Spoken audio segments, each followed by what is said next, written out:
ఒక వ్యక్తి ఆయన ఏదో ఒక పార్టీకి సంబంధించినటువంటి వ్యక్తి కాదు. ఆల్రెడీ ఆయన 2 సార్లు ఎమ్మెల్సీగా చేశారు. పిఆర్టీఏలో ఒక సీనియర్ టీచర్స్ యూనియన్లో నాయకుడు ఆయన.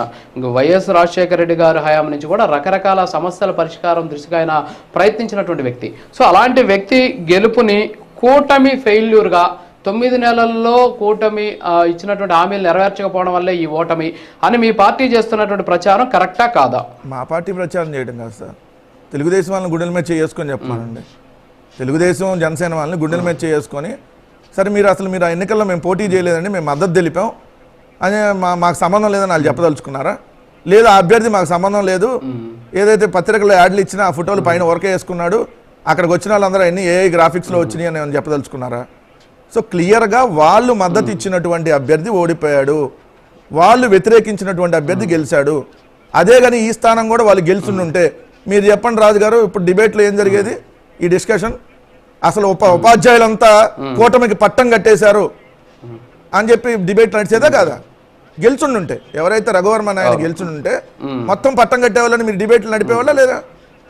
సో మరి ఓడిపోయారు కాబట్టి ఖచ్చితంగా వాళ్ళకి సంబంధించినటువంటి ఫెయిల్యూర్గానే 100% భావించాలి. ఎందుకంటే చెప్తున్నా కదా, తెలుగుదేశం పార్టీ అధ్యక్షుడు, కేంద్ర మంత్రులు, ఏదైతే అట్లానే మీరు అన్నట్టుగా విద్యాశాఖ మంత్రి, వీళ్ళందరికీ సంబంధించినటువంటి అంశం అది. సో అన్ని తెలుగుదేశంలో కూటమి ఈ రోజు ఫెయిల్యూర్ అయిందా? రాష్ట్రంలో ఈ గెలుపుతోటి కూటమి ఫెయిల్యూర్ అయిందని మనం అనుకోవచ్చా? 100%. వెంకటరెడ్డి గారు చెప్పండి. పతనం ప్రారంభమైంది అనాలి, ఇది ఆరంభం మాత్రమే అనాలి. ఇంకా చాలా చూడబోతారు పతనాలు అని చెప్పాలి. ఎందుకంటే అడ్డదారుల్లో గెలిచినటువంటి వాళ్ళని లాక్కున్నంత ఈజీ కాదు కదా. వైఎస్ఆర్ కాంగ్రెస్ పార్టీ తరఫున గెలిచిన 100,000 మంది కౌన్సిలర్లో లేదంటే 100,000 మంది కార్పొరేటర్లో లాగేసుకొని వైస్ చైర్మన్లో లేదంటే మేము డిప్యూటీ మేయర్లో అయిపోయామనంటే అది కాదు కదా. సో దాన్ని గెలుపనరు కదా. సో ఇది ఖచ్చితంగా ఉపాధ్యాయులు ఇచ్చినటువంటి తీర్పు, ఈ ప్రభుత్వానికి వ్యతిరేకంగా ఇచ్చినటువంటి ఉత్తరాంధ్రలో ఉన్నటువంటి ఉపాధ్యాయులు ఇచ్చినటువంటి తీర్పు. ఓకే, బండారు వంశీకృష్ణ గారు గుడ్ మార్నింగ్. మీ దగ్గరికి వచ్చే ముందు నేను ఒక బయట ఒకటి ప్లే చేస్తాను. మీ దగ్గరకు వచ్చే ముందు ఒక బయట ప్లే చేస్తాను. పీసీఆర్ ఒక్కసారి సజ్జల రామకృష్ణారెడ్డి గారి బయట ఒక్కసారి ప్లే చేస్తారా ప్లీజ్? ఇది పూర్తిగా టోటల్ మనకున్న వివిధ వర్గాల వివిధ సెక్షన్స్, డిఫరెంట్ సెగ్మెంట్స్ కానీ డిఫరెంట్ లేయర్స్ కానీ సొసైటీని మొత్తం ఇది రిప్రజెంట్ చేసే ఓటర్ కాదు. వాళ్ళ ఎవరైతే ఆ ఓటర్లు ఉన్నారో అది ఎప్పుడైతే కాదో చాలా నేరో ఇది ఉన్న దీనికి సంబంధించినంతవరకు ఈ ఫలితాలను తీసుకెళ్లి మొత్తానికి అట్రిబ్యూట్ చేసుకోవడం అనేది అది సరైన ఇది కాదని నేను భావిస్తాను. ఇట్ డజంట్ రిప్రజెంట్ టోటల్ దీని సొసైటీ అనండి, మన స్టేట్లో ఓటర్ దీన్ని ప్యాటర్న్ రిప్రజెంట్ చేయనప్పుడు, రిఫ్లెక్ట్ చేయనప్పుడు ఇంకా మీరు వేరే ఇష్యూస్ పెట్టుకుంటే దట్ డజంట్ ఆన్సర్, ఇది రాదు, క్వశ్చన్ రాదు. 2007లో నాకు గుర్తుండైతే రాజశేఖర రెడ్డి గారు ముఖ్యమంత్రిగా ఉన్నప్పుడు రాయలసీమ వెస్ట్లో నాకు తెలిసి ఇప్పుడు మా పార్టీలో ఉన్న టీడీపీ నుంచి గెలిచాడు అభ్యర్థి.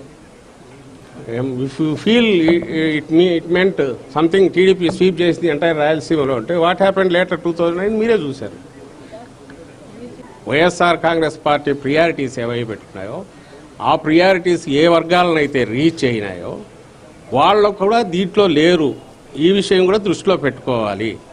అంటే దీంట్లో ఉండరని కాదు, దీంట్లో కొద్దిమంది ఉండొచ్చు, కానీ డెసిసివ్ రోల్ ప్లే చేయగలిగిన దీంట్లో ఏదైతే ఉన్నాయో జనరల్ ఎలక్షన్స్లో ప్లే చేస్తారు, which it was proved beyond doubt local బాడీస్లో కానీ బై ఎలక్షన్స్లో కానీ.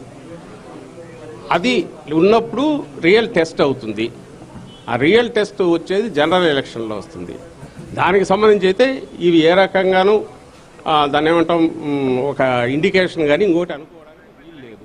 ఇది వంశీకృష్ణ గారు, ఇప్పుడు మనం సజ్జల రామకృష్ణారెడ్డి గారి వాయిస్ విన్నాం. సో వారు గత సంవత్సరం జరిగినటువంటి ఎమ్మెల్సీ ఎన్నికల ఫలితాల సందర్భంగా మాట్లాడినటువంటి వ్యాఖ్యలు అవి. ఆయన ఏమంటున్నారంటే 3 అంశాలు నేను మీ దృష్టి తీసుకొస్తాను. దీన్ని మనం ప్రజల మ్యాండేట్గా తీసుకోలేం.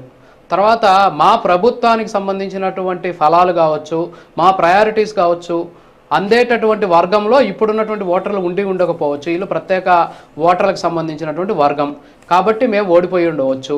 రెండోది, ఇది మ్యాండేట్ కాదు, ఎందుకంటే ఇదే మ్యాండేట్ అని మేము అనుకుంటే 2007లో రాయలసీమలో ఒక టీడీపీ అభ్యర్థి గెలిచాడు, కానీ 2009లో టీడీపీ క్లీన్ స్వీప్ చేయాలి కదా, చేయలేదు ఎందుకు అని చెప్పేసి క్లియర్ కట్గా సజ్జల రామకృష్ణారెడ్డి గారు మాట్లాడినటువంటి మాటలు లాస్ట్ ఇయర్ మనం చూసాం. సో ఇప్పుడు వైసీపీ కావచ్చు